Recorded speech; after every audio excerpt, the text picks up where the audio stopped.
বড়াগুলো দেখুন চাপ দিলে কেমন একদম জুসি। নমস্কার বন্ধুরা, আজকে আবার একটা নতুন ভিডিও নিয়ে চলে এসেছি। এই যে দেখুন বন্ধুরা, আমার হাতে রয়েছে প্রায় 250 গ্রামের রুই মাছের ডিম রয়েছে। আগের দিনকে আপনাদেরকে ভিডিও করে দেখিয়েছিলাম না, রুই মাছের ডিম হয়েছে, সেই ডিমটা আমি রেখে দিয়েছিলাম। আজকে একটা রেসিপি আপনাদের সঙ্গে করে দেখাবো। আজকের ভিডিওটা কিন্তু খুবই ভালো হতে চলেছে, শেষ পর্যন্ত দেখার অনুরোধ রইল। তো প্রথমে কি করতে হবে, মাছের ডিমটা না একটু সেদ্ধ করে নিতে হবে, বেশি নয়, একদম হালকা করে সেদ্ধ করতে হবে। তো চলুন তাহলে বেশি কথা না বলে প্রথমে চুলোটা ধরানো যাক। প্রথমে চুলোর উপর একটা কড়াই বসিয়ে দিচ্ছি, এবার চুলোটা ধরিয়ে নেব।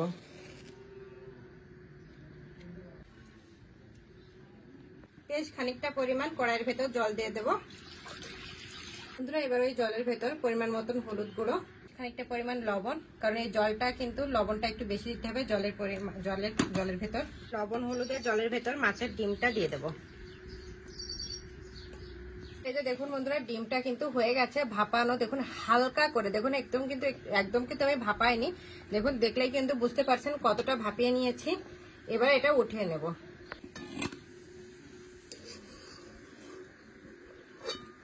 বন্ধুরা ডিমটা ঠান্ডা হয়ে গেছে, এখন এর ভিতর কিন্তু কিছু মশলা, কিছু জিনিসপত্র ইউজ করতে হবে। দেখুন প্রথমে কিছুটা পরিমাণ পেঁয়াজ কুচি, কাঁচা লঙ্কা কুচি, ধনে পাতা কুচি, অল্প একটু আদা রসুন বাটা। করার সময় লবণ দিয়েছিলাম, সেজন্য স্বাদ মতো লবণ দিতে হবে এখানে বুঝে শুনে। একটু পরিমাণ হলুদ গুঁড়ো, 2-3 চামচের মতন বেসন, অল্প একটু গরম মশলার গুঁড়ি, একটা ডিম,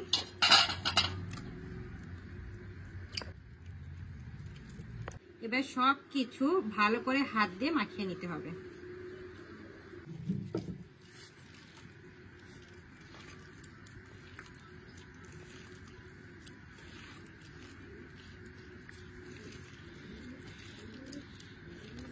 দেখুন বন্ধুরা ডিমটা মাখা হয়ে গেছে, এবার সাইডে রেখে দেব। বন্ধুরা চুলার উপর আবার একটা কড়াই বসিয়ে দিয়েছি, কড়াইটা একটু গরম করে নিয়েছি। এবার কড়াইয়ের ভিতরে বেশ খানিকটা পরিমাণ তেল দিয়ে দেবো। বন্ধুরা তেলটা গরম হয়ে গেছে, এবার এক এক করে বড়া শেপ করে ভেজে নেব।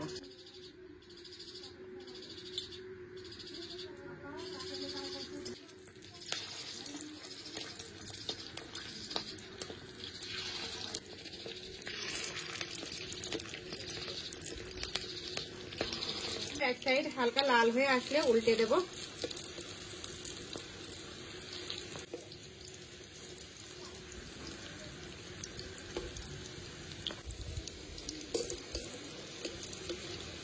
বন্ধুরা এই যে দেখুন বন্ধুরা, বড়াগুলো ভাজা হয়ে গেছে, ঠিক এরকম কিন্তু লাল লাল করে ভাজবেন।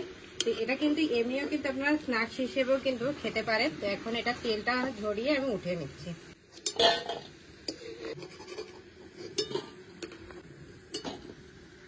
সেম ভাবে সব পকোড়াগুলো ভেজে নেব।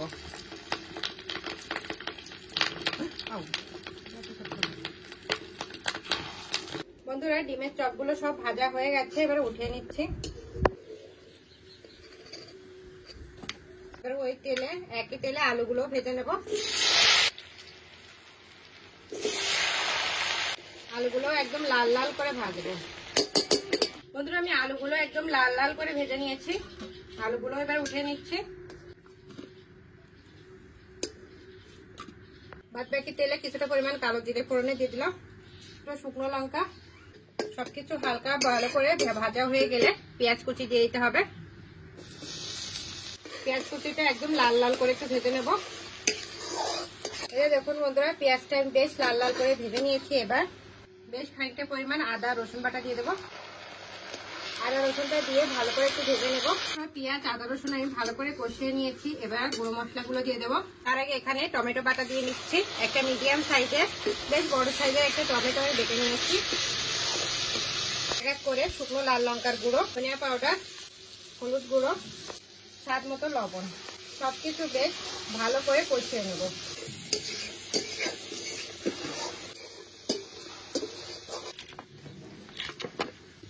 এই যে দেখুন বন্ধুরা মশলাটা খুব ভালোভাবে কষানো হয়ে গেছে, মশলা থেকে কিন্তু তেলটা ছেড়ে দিয়েছে। এরকম পর্যায়ে আগে থেকে ভেজে রাখা আলুগুলো দিয়ে দেবো। আলুগুলো দিয়ে মশলার সঙ্গে খুব ভালো করে একটু কষিয়ে নেব। পরিমাণ মতো জল দিয়ে দেবো।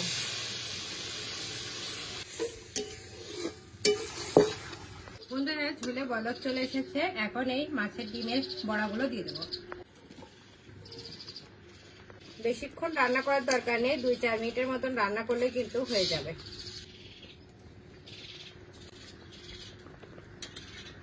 এই যে দেখুন বন্ধুরা, রান্নাটা হয়ে গেছে, কত সুন্দর হয়েছে দেখুন রান্নাটা। তো এখন নামিয়ে নেব।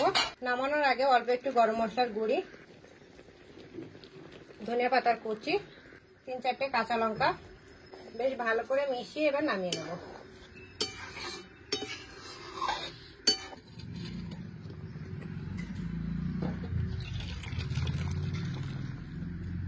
এই যে দেখুন বন্ধুরা, রান্নাটা কমপ্লিট হয়ে গেছে। এখন আমি খেতে বসে গেছি। তার আগে আপনারা রেসিপিটা দেখে নিন কত সুন্দর হয়েছে। এই দেখুন বন্ধুরা, কত সুন্দর হয়েছে দেখুন, একদম কালারটাও কত সুন্দর এসেছে, আর ডিমগুলো দেখুন কত সুন্দর লাগছে।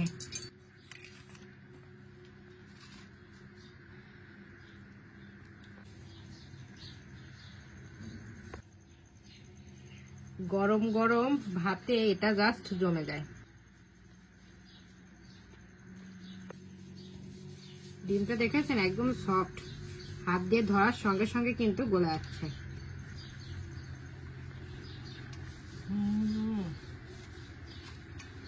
জাস্ট ফাটাফাটি হয়েছে।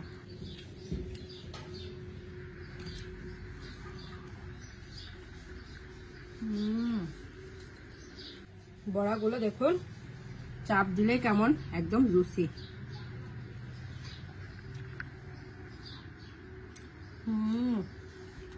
খুবই টেস্ট।